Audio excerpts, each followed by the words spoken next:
up, everybody? Welcome to Pensacola Podcasters. We're just next to Christmas, which is, super stressful and stuff, but we're going to hang out. We're going to talk to Adam Albright of Dopesick. He was formerly the guitarist for Sebastian Bach and Skinlab, which is totally crazy to me. And because he's from Destin, he lived in the Destin, Pensacola area. So we're going to talk to him a little bit about that and his new EP. So let's get him on. Like, why are we waiting? You go ahead. You do the thing. You the tech guy. Hello. Well, forget Adam Albright. Who is this? This is the most important thing in the house, besides the other guy. But this is Pete. He's deaf. He can't hear shit. Oh, okay. Well, I don't know if I would be able to either if I was the dog of a rock star. We're using that term very loosely on the show, huh? That rock star.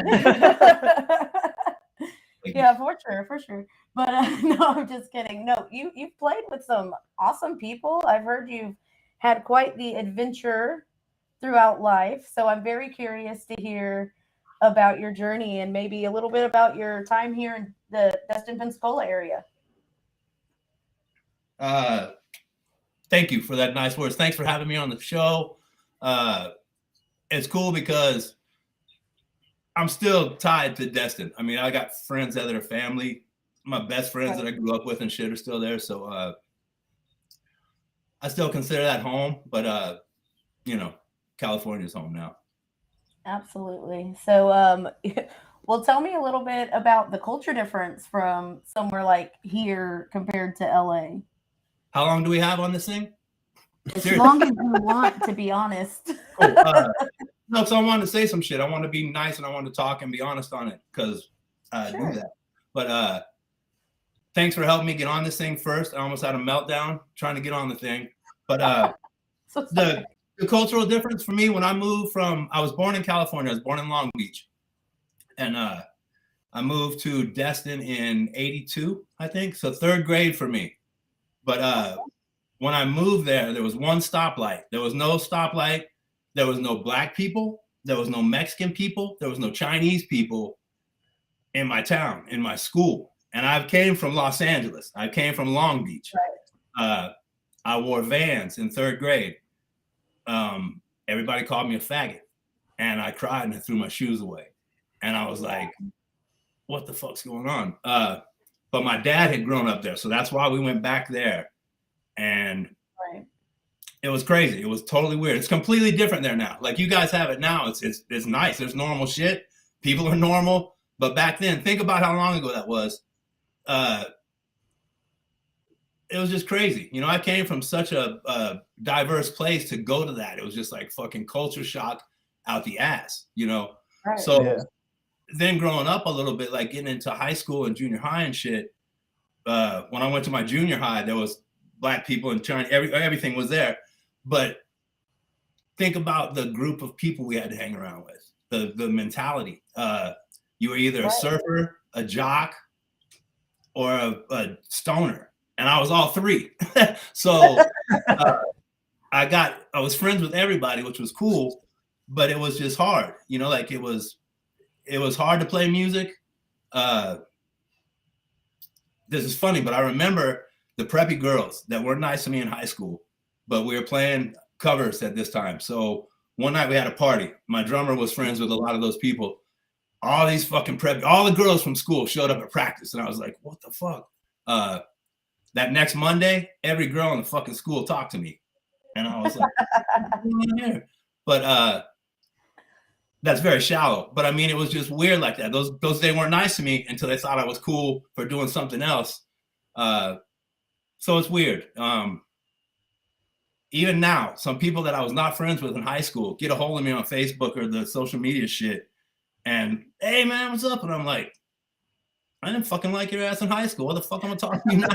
You know what I mean? Right. Not all of them, but some of them people are still my friends. Like there's Paulie, and is my buddy since we were fucking third grade. He's still there. I love that motherfucker. A lot of my friends that died there too, which is shitty. For us, the best thing to do after high school was get out of Florida, get out of Destin, Yeah, out of Pensacola. Some people tried to make that big move from Destin to Pensacola. Like, yes. And it's like, bro, you can shit that. You know what I mean? So a lot of my friends went to Atlanta, and that's what I did. We used to go to New Orleans all the time. Like, see, we used to have to go to New Orleans to see concerts. New Orleans, Biloxi, Dothan, Mobile. Like, these are all drives to go see a show. Now you guys have fucking Queensryche and fucking Seven Dust and everything in Destin. It's like, what the fuck? You know, that wasn't there. Sebastian played there even. And I was, you know, but it was a weird place to grow up, and especially to be different. You know, I'm not different, but I mean, I played music. I didn't want to fish. I didn't want to fucking dress like those people, act like those people. I wanted to go do my stuff. And so I went to Atlanta and stayed there for a while, but the music was kind of weird. It was collegey, like grungy, that kind of time. It was like 93, 94. I stayed there for like a year and a half and played in some bands and did some shit, played the Masquerade a lot.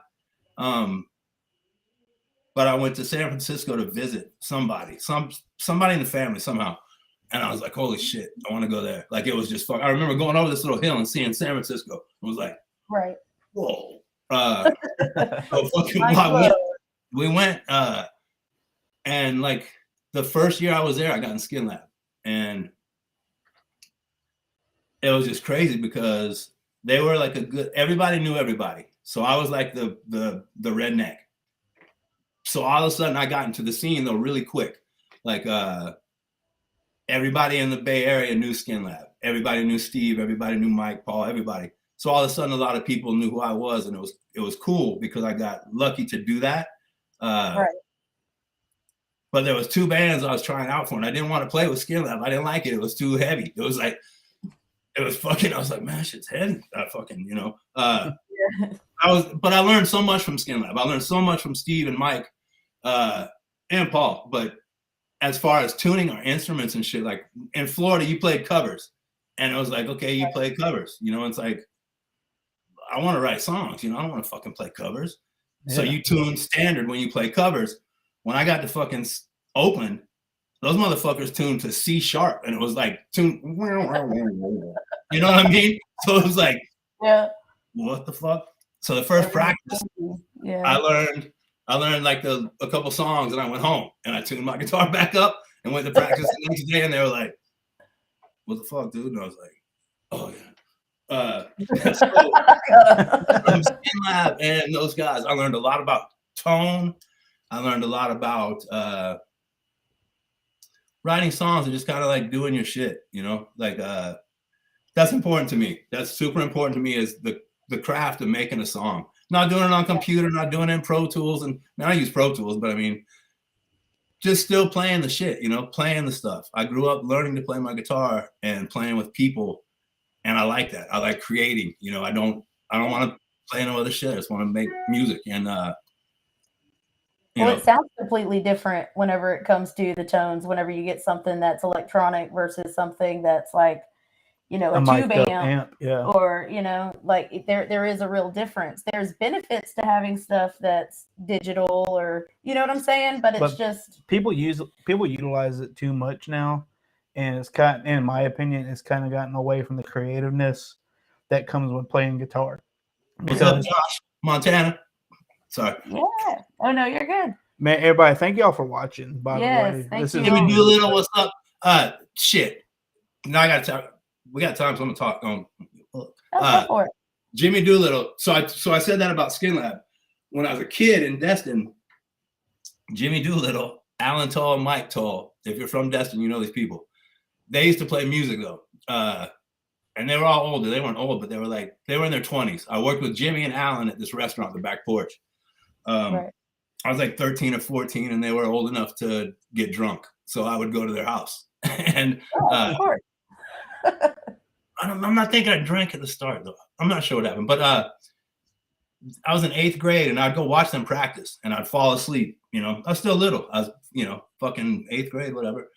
But I'd fall asleep watching them practice, and anytime they would take a break, I'd go grab the guitar and try and play whatever they played.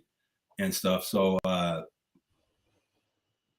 it's just funny he popped up, and that was a big deal though for me. For those guys helping me learn to play covers, they taught me how to play covers and taught me how to do that kind of shit. And then, but No, I want to say what's up.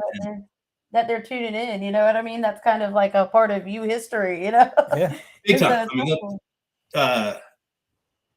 those guys helped me out a lot just by learning how to make noise. And it's funny, I went to their house, Mike Toll's house, and the fucking shit is still set up in the room just like it was fucking way back then. There's a crack in the ceiling. There's a crack in their fucking, in the little roof there. But that was how I got started playing music, really, is watching those guys and learning covers. And then I moved away in Skinlab and learned how to make music and shit.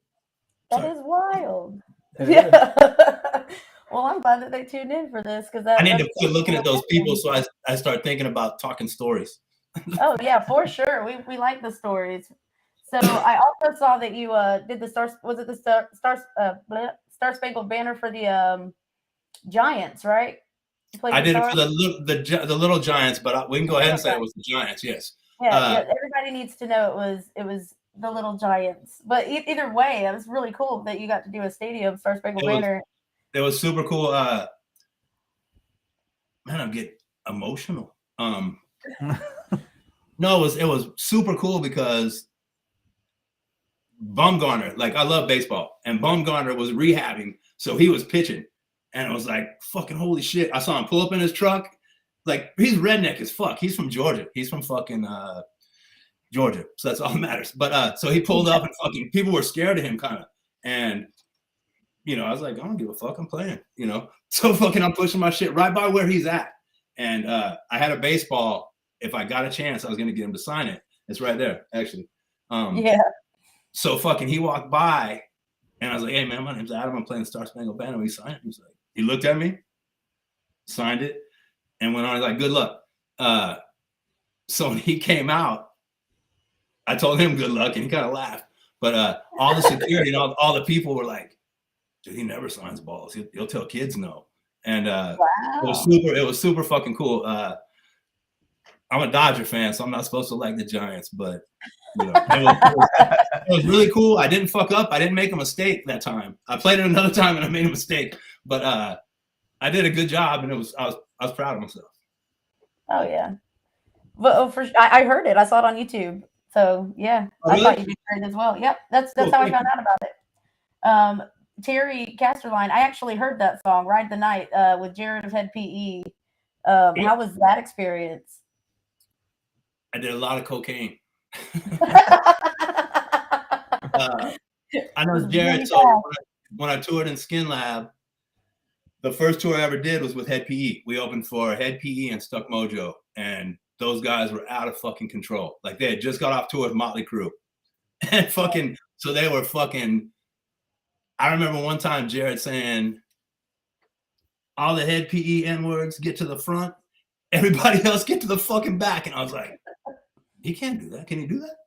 Yeah. And everybody went to the front, and I was just like, dude, those guys were out of control on that tour. They were just like right before they did their second record is when we toured with them, I think. And Wes, I remember getting in a fight, like, with the whole bar one night, all the staff and everything.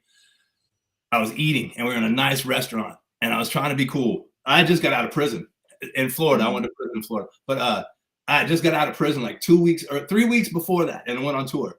I had a broken finger. But anyway, I was trying to be nice in this restaurant, and I asked Mark, the bass player, I was like, hey, man, what do I do with this? And he fucking grabbed my plate, bam, and kicked it across the fucking thing. And I was like, oh, fuck yeah, this is great. To tour with those guys, it was fucking killer. But that's when I met Jared. And I had written that song in Atlanta. I've told this story before. But there was open mic night, and this girl that I thought was fucking beautiful was the bartender. So fucking this dude was playing reggae, and I saw her just watching him like, oh, like the Beatles. I fucking ran to my apartment and tried to write some reggae, and "Ride the Night" is what I wrote. So I didn't get the girl, but I got a song. There you go. So You got something out of it. but when I wrote, I got a lot out of it. But I always had Jared in mind because I like, dude, Jared's voice. There's things about voices and singing and all that shit that's different. For me, rap music, like some of those voices, like Jared's, Ice Cube's, there's some more, but those like they fucking wow, they come off the fucking record at you to me, and it's like somehow we got in touch. I think my manager called him, and he called me when I was eating one day, and I was like, I had goosebumps. I was like, holy fucking shit. He was like, this is Jared from Head PE. I was like, what? I sent him the song, and he sent it back in a week, and it was fucking done pretty much, and it was just fucking amazing. That's one of my favorite songs I did, but the video was fun. He flew out like 2 weeks after that, and we did that video, and man, that was fun. Yeah. Well, where did you shoot the video out? Have you seen it? I want to say that I have. I've seen a couple of them, but I couldn't tell you which one was which. There's a bunch. You should watch them all. But we started in Venice Beach. We started in Venice, and then it ends up in Hollywood, like right on the strip. So that was the time to get cocaine from Venice to LA. So the whole nighttime, I was out of control, but it was fucking killer. And if you watched the video, you would have known, and we could have talked about this. But I kept checking Jared for like the whole. Like I was like, "Hey, dude, if I do anything, don't hit the fucking brakes." And he's like, "What?" I was like, "Just fucking don't hit the brakes. If I fucking just, we're in a convertible riding up and down the street." Right. So I checked him one time, he didn't hit him. It was cool. Cruising around a little while, did it again, he didn't hit him. So the third time, I fucking got on the hood and car surfed that bitch. And he was like, when I got back in, he was like, "That's what you were doing?" I was like, "Yeah, just making sure you didn't hit the brakes." And that would suck. All my videos, we've done guerrilla style. Like if you're in LA and you do that, you have to have permits for all that shit. So we would have had to have an ambulance, a cop, fucking, I mean, I don't know what all you have to have. You have to pay for the shit you're going by, all that shit. So fucking, it was fun to do the video like that, and especially to do it guerrilla style. Like I broke a guitar in front of the rainbow, and the cars were coming, but the cars stopped. It was just like, fuck it, let them do a shit. And fucking, you can see in the video just sitting, and right at the end, as there's cars honking at me and shit, I went to Gil Turner's. I was like, "Dude, I want a liquor store." So I ran a liquor store, and the cars almost got me. But yeah, that's close call. You said you got in trouble. I read something where you got in trouble for ramming somebody with a vehicle multiple times. What state? I don't know what state it was, to be honest. That's when I went to prison in Florida. Was the initial charge was ramming my car into Judge Barron, and fucking Judge Barron was a crooked motherfucker. He ended up committing suicide Christmas Day. Fucking motherfucker. But his daughter not rammed me, but bumped me. And fucking they were drunk. I was drunk, but they wouldn't stop. So each stoplight, I rammed the shit out of them motherfuckers. And I got in trouble. I got in trouble for that. But I went to jail here like 2 years ago, right before the last record came out. This fucking lady in a Prius was going slow. I went around her, honked. I might have flipped her off. I'm sure I flipped her off. So they either flipped me off somehow, but they started filming me. And I was like, "Man, fuck you. It's on film. You can see me flipping them off out the roof." Let me give you something to film. Yeah. So the lady dropped, anyway, they fucking pull up next to me. They dropped the phone. I jumped out, grabbed the phone, and threw it. And fucking, they didn't get out. It only went like 20 yards. I thought it was fucking, I was like Tom Brady, and that bitch only went like 20 yards. But so they didn't get out. It landed right next to the car. They didn't get out. I fucking drove over the phone and left. And I got arrested for aggravated assault with a motor vehicle. 2 of those. Vandalism. What else? Brake checking was something. I got in trouble, but I went to jail for like 90 days for that shit and had to fucking stupid. But what was the longest time that you had to be in jail? When I was in prison in Florida, I had to do 30 months. I got sentenced on my birthday, but I only did like think 18 and a half months. I did 9 months in the county in Crestview, and then I did 9 months in Putnam County in Palatka, Florida, somewhere down east. Yeah. Yeah. So So out of curiosity, with the different backgrounds and the things that you got into, what is your craziest arrest story? Like, is there one that's like kind of like this what? stupidest, like bogus rules or anything? What you mean with the craziest shit I ever got in trouble for? Yeah. Is there one of those? He's like, There's too much of that. Let's talk about wake up music. Okay. Well, they're from Florida. They're in Florida. Yeah, This is kind of cool. Is all this shit was Florida thing, so that's why I was happy. You guys just did a thing with my friend Scott Proctor from State Line Empire.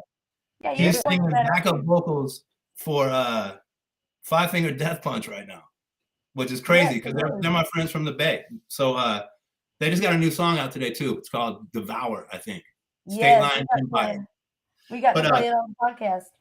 You guys did them, and then Dave from Pigweed, and I was like, P-Cola. I was like, that's fucking Pensacola. So I hit you guys up automatically and wanted to talk because the label is in Florida. Pepper Gomez, Wake Up Music Rocks, and Wake Up Music is in Miami, I think. Somewhere down there. But it was cool that, that's why I want to do this. But that label, that's the new thing that's going to come out for me is in the start of the year, like February, I think, February, March, hopefully. Watch her. She's like, bullshit, January. But she fucking, I was going to work with her like 2 years ago and something happened. Me and her never talked. Me and somebody else talked. Who was, right. I'm not sure if I can talk shit or not, so I'm not gonna, but I would like to. This guy fucking lied to me and this guy fucking made me mad. So I thought Pepper was part of that. I thought Pepper didn't like me. And she kept commenting and kept liking stuff. And I was like, fuck, she's still nice to me. What the fuck's going on? Yeah, so I sent her a shirt or something. And she sent me something and we talked. And she said, I want to sign you guys. And I said, I know, but whatever happened. So she's like, I still would like to work with you. And so I sent her some stuff and she was like, cool, let's talk, let's figure something out. She's helped me out so much. Like right at that time, I didn't think I wasn't looking for a label. I was trying to put one song out. I just did a song with Steve from Skinlab called I'm So High I See Stars. And it didn't have a label. It didn't have nowhere to go. It was homeless. I was trying to put it out on the label and the guy just kept dicking around. And like, I don't know if he didn't like it, if he didn't like me anymore. I don't know what the fuck happened. But me and Pepper talked during that time and she gave me a better deal and she's been nicer to me than anybody. My last deal, EMP, not Dave Elvison, but the other guy that ran that place, man, fucking asshole. But they didn't do as much for me as Pepper is doing for me and Dopesick. She's letting me create, she hasn't heard what I'm giving her yet. And that's like rare. That's like the old days, For sure. So I have I'm grateful for her right now. I don't know all the words, but I'm super fucking happy to be where I'm at right now with her and Wake Up Music Rocks. There's cool fucking bands on there. I got my little paper so I can go through them.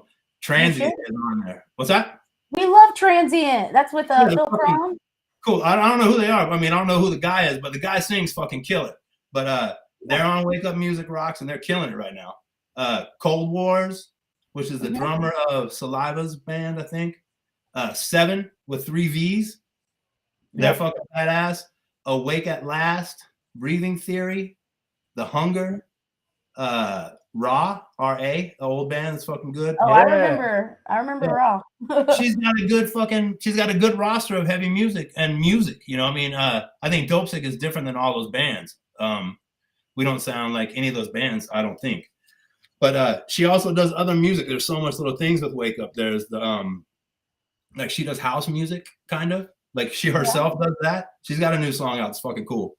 The E.T. Boys are her little thing. There's it's different. It's not rock. It's like electronic or different music, but it's cool and it's doing very good. So everything down there is doing good. She's honest. She hasn't lied to me. And Well, fucking day that and means night a lot. for some people. Dude, this fucking business is brutal. It's rough. The main thing to me is lie to me or tell me something's gonna happen and it doesn't happen. And like just fucking and just tell me what the fuck's going on. I'll deal with it. I'll figure out how to deal with it. But don't fucking lie to me. You know what I mean? Don't fuck But with it me. sounds like she's transparent, and that's what you really need is somebody that's transparent with you about what's happening. You know what I mean? Totally. Like, Maybe that's the word. Maybe that's the Yeah. word. I mean, I haven't talked a whole lot with her, but we talk enough. But I trust her, and she seems honest to me, and transparent is, I guess, a good word. But there'll be videos coming out, you know. when can we expect those? I'm not telling. I tried. I'm not sure when the first song is coming out. So whenever the first song comes out, there'll be a video for that. And I think she's gonna drop it in song singles. Okay. I'm kind of letting the cat out of the bag here, I guess, for everybody. But there's 4 songs on this EP. I know what the songs are. One song is called Take Me. I'm singing one. It's a completely different song for Dopesick. It's more of a Foo Fighters or fucking more of a poppy rock one. But I like it. And I want to play, like, somebody told me who I appreciate, Scott Sargent from Skinlab. He took my place after I quit. He told me, he's like, dude, that's a good song. He's like, that's a fucking cool song. And I'm like, yeah, but the people in the Bay Area are going to laugh at me. The Bay Area guys are going to laugh. It's not heavy. And Patrick Burkholder, my engineer, he was like, fuck that, dude. He's like, play the fucking song. If you like it, play it. He's like, I like it. And I was like, I like it. So fucking Really matters. Somebody, I hear this question all the time. What advice you have for other people, other bands, other people coming up? Play what makes you happy. Don't play what anybody else is playing because you think it's cool. Because by the time you get their cool shit down, that thing has changed, and now you're stuck with that old cool shit look and sound. Now you gotta, it's like, just do what you want to do. People give me shit. Oh, you play reggae? It's like, fuck yeah, I like reggae, dude. I love Bad Brains. What, motherfucker? I love Bad Brains. I love Van Halen. I love King 810. I love Pantera. I love 311. Fuck yes. You know what I mean? So I'm not just gonna play, dude. I'm just gonna play all Pantera. Well, what about what about Elton John? What about that part of my growing up that I like? What about So what about Stevie Wonder? Because Songs in the Key of Life. That's one of my favorite records. If you got that written down somewhere. So I like all that shit. So I'm not just gonna play heavy music. I like what I do. I don't know that everybody else does, but I do, and that's important to me. Is to try to make myself happy, and if it's genuine, it's gonna go through natural to the other people. Genuine, I ain't fake at all. I don't fake shit. Fucking, I make mistakes. I play out of tune sometimes, but that shit's real. I don't quantize my fucking drums. I think somewhere on the other record, but I don't do it anymore. I don't want to do it. If you don't know what that means, there was a discussion the other day. It makes everything just flat, and it takes the feeler out of it to me. Everything sounds perfect. It makes it sound like a robot playing. And it's like, fucking, I don't want that. So speaking of non-robots, this record or this EP, I got Chris Contos from Machine Head. He did one song with, hey, motherfucker, there, right there. He commented at the same time. That was insane. That motherfucker, I love his guts. So he plays on one song. I got 2 songs with him in the bag, but one song is going on this EP. Fucking the other day, I called him. I texted him. I'm cruising through LA, going to the studio, and I look to the left. I'm thinking about him. I'm listening to the drums. I'm like, and I look to the left, and there's this big ass graffiti tag says Chris. I was like, fuck it. So, but back to the non-quantizing, he played on the track, and it's just killer. We didn't play to a click, and it's cool. I had so much fun playing it with him. But that's Chris Contos. Another thing about the Bay Area is when I first got to the Bay Area, Machine Head was the shit. They were like Pantera, oh my God. And I didn't know who they were really. I didn't know it's like, I don't know that shit. I was listening to 311 at that time and into the first Korn record. But Chris would be on my side every time we fucking played Berkeley Square. And I was like, that's fucking Machine Head. So for me and him to be friends is fucking one thing, but for him to come play on the record with me, bro, you know I love you, but dude, that was fucking. Look at Lou. That's Lou back there. I see you. He can hear. So to have Chris on the record though is fucking amazing. To get to jam with him was amazing. We hung out and swam in the pool and talked to some little kids and fucking not weird. Fucking, but just had a good time when he came down and did the music. I just finished a reggae song that's going on this one. So there's another cat out of the bag. I got Roland from Crazy Town. He played this one with me. It's way different than Ride the Night because I tried to do more reggae on it. I tried for it to be more reggae. I tried for the drums to be more reggae. I tried for the bass to be more reggae. Because my guitar is definitely not reggae. It's just fucking trying to be reggae. So those two guys played on the record with me. Everything else I've done. I do the bass, the singing. I'm doing that one. Man, I can't fucking look over here because it's throwing me off. But so yeah, it's really cool though too that you're not sticking to a genre, because a lot of people, they're very like, you know, well, I'm just gonna do this and I'm not gonna fall out of this, or I'll be like a sellout, or I'll. But if you're doing something that you enjoy and that is true to you, that's what matters. You know what I mean? Like if you like it, there's a pocket for that. You can get influence from other genres too and be able to implement it into your style of music, you know? I don't listen to metal. Like when I drive to work, I don't listen to fucking metal. I mean, sometimes I listen to King 810 because I want to. But most of the time I'm listening to more mellow shit and trying to, I don't know, like I want to craft better songs now. I want to try and write better songs. I want to try and add different shit, you know, add more, just whatever I want to, you know.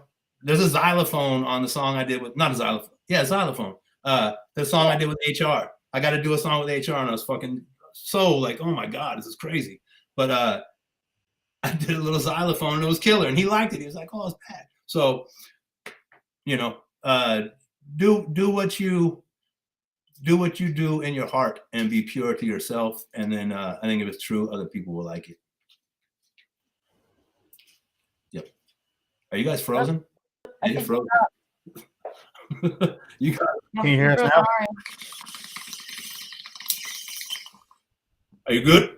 Oh shit! Yeah, I don't know what happened. My new train is on here. Siri, what's up? This motherfucker. Every night on the last tour, before Day Eraser, I would dedicate Day Eraser to Siri and the people of Ukraine.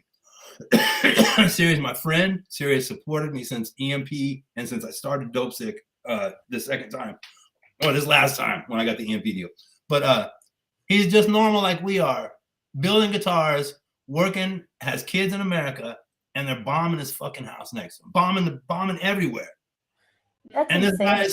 this guy is still talking to me on the thing and just being happy and building guitars and shit, just playing guitars and doing whatever he can.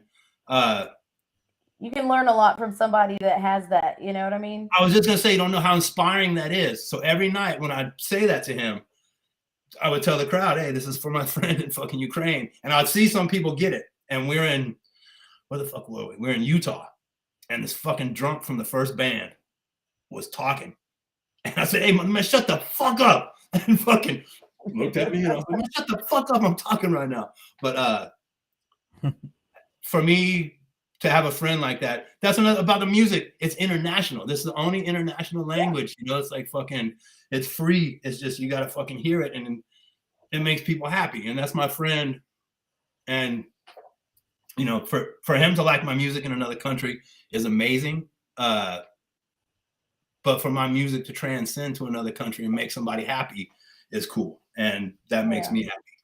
That makes me really happy. That your reach is like really far. You know what I mean? Like that's amazing that one individual can possess that power. And, you know, that's awesome, you know. But whenever you did Dopesick, you took inspiration from different genres. You said the reggae and all that. Have you ever considered anything like with like a country twang or vibe to it, maybe rockabilly? Absolutely. I was in Nashville for a little bit, and my friend John Edwards, he writes for Jason Aldean, and that's all he does. He just got a #1 fucking hit. Tequila Makes Your Clothes Fall Off or some shit. Whatever that song is, Jason Aldean's got out. He wrote that shit. Some of it. But he writes for him. He's had a bunch of hits. So I was into Jason Aldean's first 2 records, and John wrote on the one that I like, Country Boy World, he wrote. And me and him hung out. Like, he fucking liked Sebastian, or somehow. Like, I worked at a hot dog store, and he would come in, and he fucking knew I played guitar, and me and him got to be friends. So I wrote with him. And Jason Aldean held one song for 2 weeks. The song I'm So High I See Stars, that song, we just kind of retweaked it. I like that title so much. I love that fucking title. I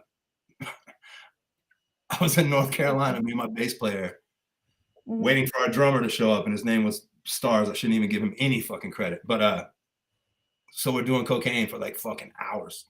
And I told Allie, I was like, dude, I'm so high, I think I see stars.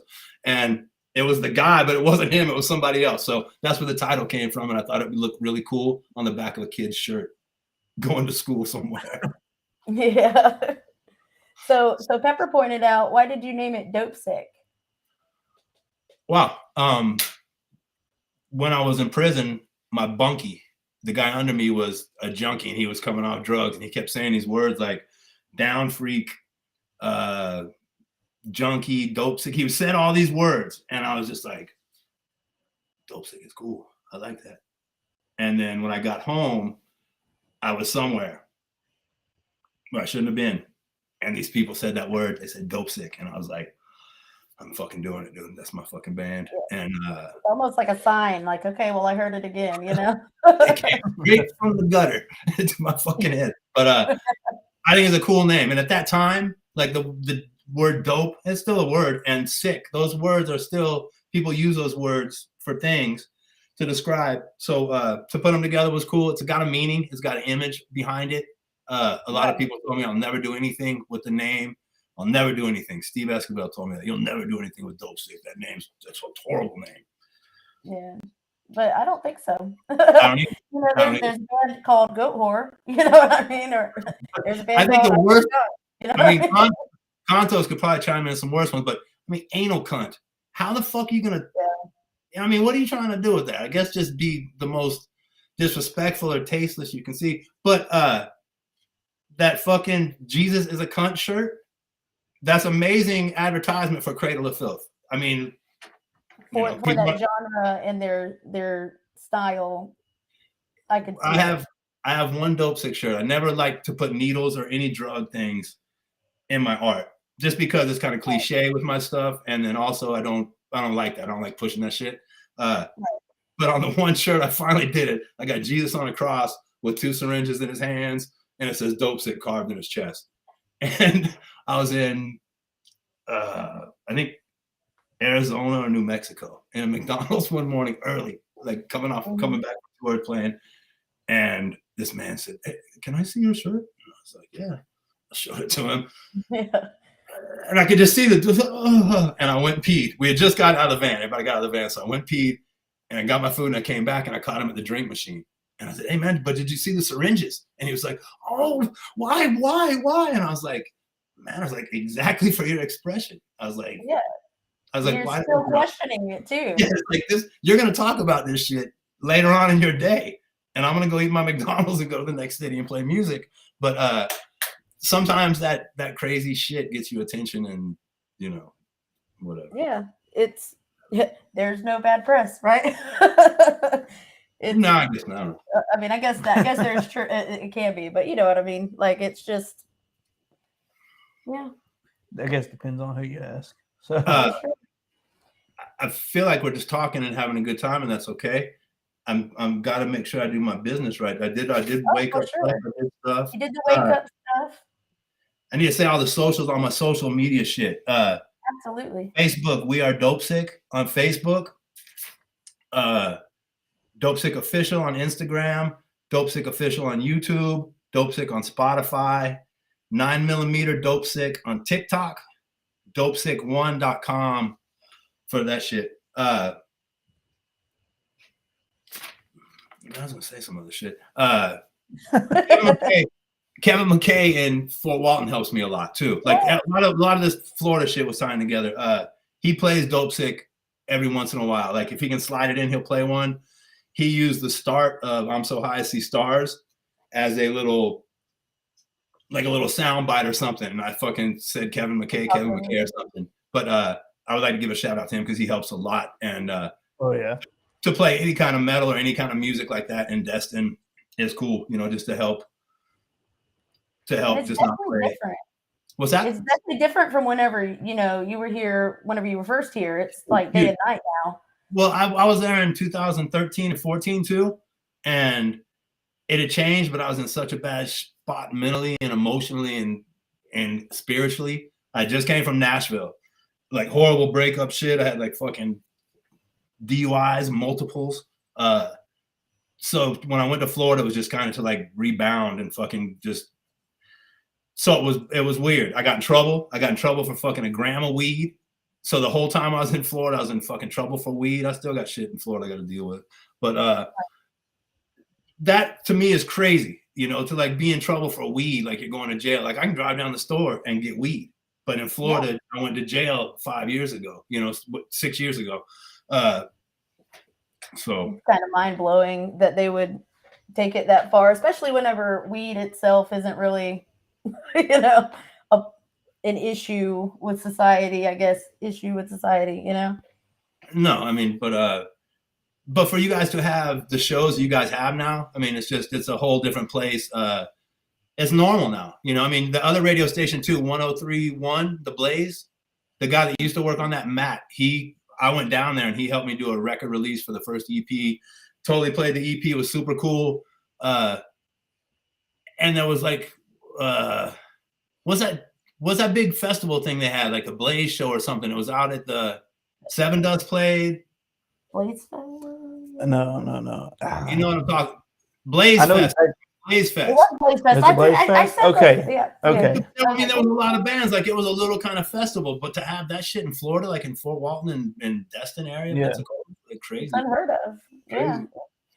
I remember whenever Seven Dust came to Club La Vila, and I was like, oh my God, Seven Dust is coming. You know, that's, you know, I'm younger. I graduated in 2007. So, you know, like for me to do that in my 20s, you know, was cool. And I was even shocked then. I could only imagine how different it is to you now if you were to visit here and be like, oh wow, y'all really are getting Queensryche. And it's more normal. It's still backward as fuck, but it's oh yeah, in comparison for sure for where you're at. It's way more normal, you know. It's way more normal. People are nice there, you know. They're genuine.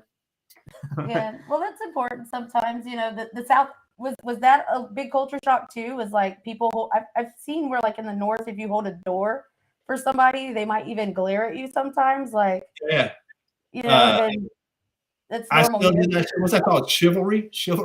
Yes. I still hold the door for ladies. I don't give a fuck you like it or not. I'm holding it for you. Yeah. I held the door for a lady in San Francisco, and I said, "Ma'am," and she got pissed, and I was like, "You know what? You be respectful. Exactly. And you call yourself. You can do whatever the fuck you want to do, and be whatever the fuck you want to be, but I'm holding the door for you." Right. But, it is for sure. You're supposed to hold the door for a lady. You're supposed to be nice. Here's my shit. 11 and under, you should get some shit. You know, you should be, hey, you guys are kids still. From 11 to like 50, man, you know what the fuck's going on. Get the fuck out of here. But after that, the old people, you should give them some slack, and kids, you should give some slack. But the middle people, man, you need to get your shit together. For sure. Learn how to drive. Stay out of the left lane. If you ain't fucking going fast, get the fuck out of the left lane. Yep, that lane's for the speeders. People are driving at a normal fucking rate of speed. Shit. Yeah. Sure. So is there anything else upcoming that you'd like to share with us or talk to us about? Or I'm sure that we're going to do. We went on tour a couple times last year, and it was hard because of the pandemic. It was hard because of the economy. We had to cancel some stuff just because of, you know, like Wednesday night was a horrible night or whatever. So I want to, like, I know everybody's like, dude, fucking come play Ohio, come play fucking New York and shit. And I'm like, dude, I want to. Come play Florida, come play New Orleans. I want to. It's going to have to work out. I'm going to have to figure that out this time. Like, I want to go on tour in summer somehow. But I think that I want to, when the new record comes out, I want to stay in LA. I want to play the Whiskey. We never play LA. LA is hard to play. I don't like it. I love LA, but I don't like to play here. It's hard as fuck. People are just like, what, dude? You know what I mean? Like, just kind of stiff about it. So that's why we would tour. We'd just go and play everywhere else and do fine. You know, I do fine most of the time, but I don't play at home, and I need to play at home. And so I'm gonna play the Whiskey a couple times. I think maybe play a couple local shows. Maybe go up to San Francisco and play again. We just went up there and played, and I don't think I did a really good job, so I owe them another one. But then try and go on tour, and fucking the record will come out hopefully, you know, February, whenever it's supposed to come out. And I think that she's going to drop in singles. So that's cool. So a new video will come out, new single, and then we'll play some local shit, and we'll kind of see what happens, you know. But I want to go tour badly, you know. I want to be out there by summertime somehow. Even if I'm just doing like fucking Thursday to Sundays and we fucking got to come home somehow. You know, I love seeing people, and I love playing for the people that I don't know. I love meeting kids. I love meeting people. I love traveling. I'm sober right now.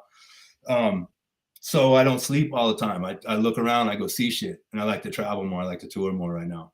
Yeah. It's fun. It's more fun. So whenever if you were to go tour, like what kind of resources would you need in order to tour at this point? Like how many people do you have to bring with you, or are you just like able to pick up and go? The last one, I drove everywhere, and I'll not do that again. It was hard on me for that, but I trust myself the most. The bass player that I use for traveling and tour, Proto, he's from Denmark, and he just got his license. So he drove a couple times his last tour, and it was cool. I have toured, like the guy that plays with me, Rich Sacco, he didn't write anything on this record with me, but he tours with me, and he plays. He's like my live drummer. He's a killer live drummer. But that motherfucker don't drive.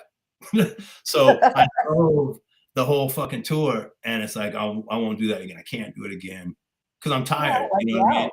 Yeah, fucking wipes me out. By the time I'm at the merch table, I'm like trying to be nice, and I'm like, man, I'm so fucking tired. I just want to go drive to wherever we're going to sleep.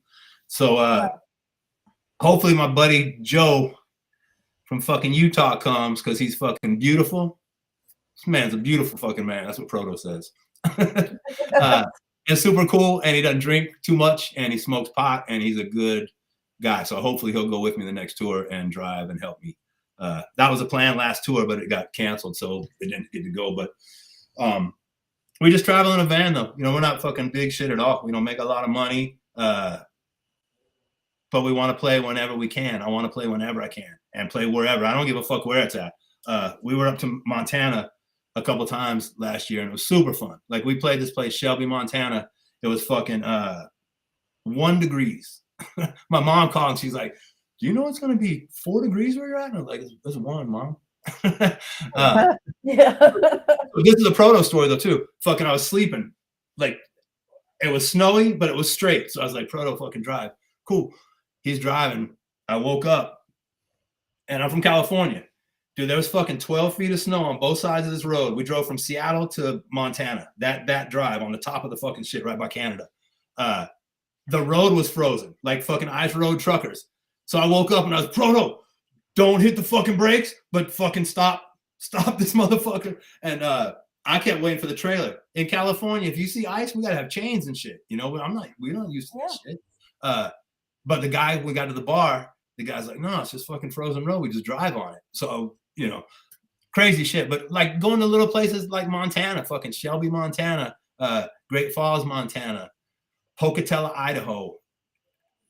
Dude, there's fucking kids there that go crazy, and they're nice people, and people got killer weed and shit. You know, I got killer weed and killer wax and shit in Montana. This place, almost 420 or past 420, hooked me up with all this fucking cool shit. My fucking buddies up there, Gave me some fucking skulls, some skull heads and shit. Casey O'Meara and his brother. So I love going on tour. I love fucking going on tour right now. It's hard. There we are. Josh is from fucking Great Falls, Montana. He's got a cool little boy. I gave him a skateboard last time. You know, that has to be really cool to be able to have friends anywhere in the, you know what I mean? Just like scattered around the US like that. I could probably go get weed anywhere in the United States. So I'm calling you if I ever go somewhere and can't find it. I'm like, and get somebody to take me to dinner in most of the states. So that's cool. But making friends like that from music, again, music is an international language. Like it just vibrates somehow to people, you know, to the people that like it. And I met so many cool people traveling. Like my buddy in Iowa, Robert, like he liked the band. He told me a story about his friend like Dopesick and he died. But he turned Robert on to Dopesick and my music. And it's like, fucking, I talked to him on text and shit, and he's my friend, but just met him on tour. You know, he does the same shit, has a band called Fault Mind, does the same shit we're doing, you know. Yeah. So it's neat to meet people.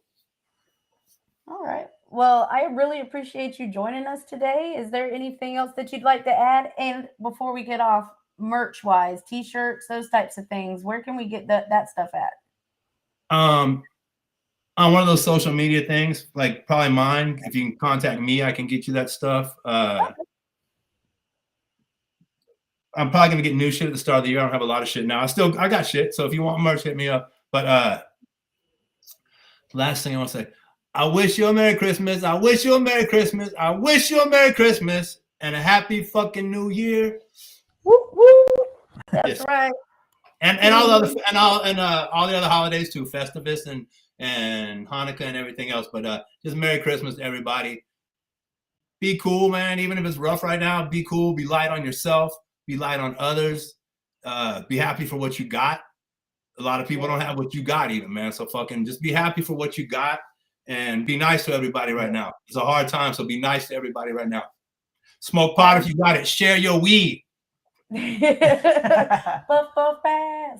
But yes, I have to say that I've really enjoyed talking to you. And, you know, even through researching, you know, it's really cool to see somebody that's really humble and willing to reach out and talk to people and is so friendly, you know, and it's really cool that you even reached out to us to come on this show. Yes. So thank you so much. Thank you for having me. I mean, it's meant a lot to me to get to do it. I hope some of my friends listen. I hope you guys got some people tuned in. But thank you very much for having me. Thanks for, you know, listening, and thanks for sharing my stuff. And thank you. Of course. And hopefully we can do this again sometime in the future too. Yeah, and I love after the new record comes out, let's do it again and let's play some music and shit.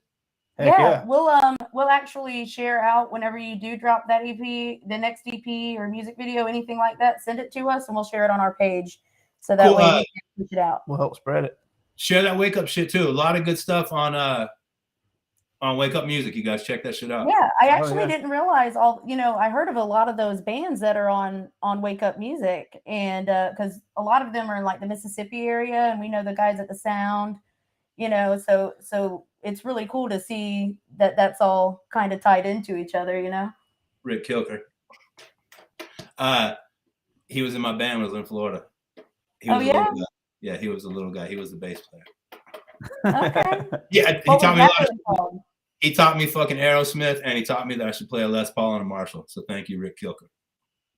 All right. Well, don't forget. Thank you guys for having me. Thank you so much for having me. And Dopesick 2023, mother truckers. Dopesick1.com. Thank you. We'll talk to you later, Adam.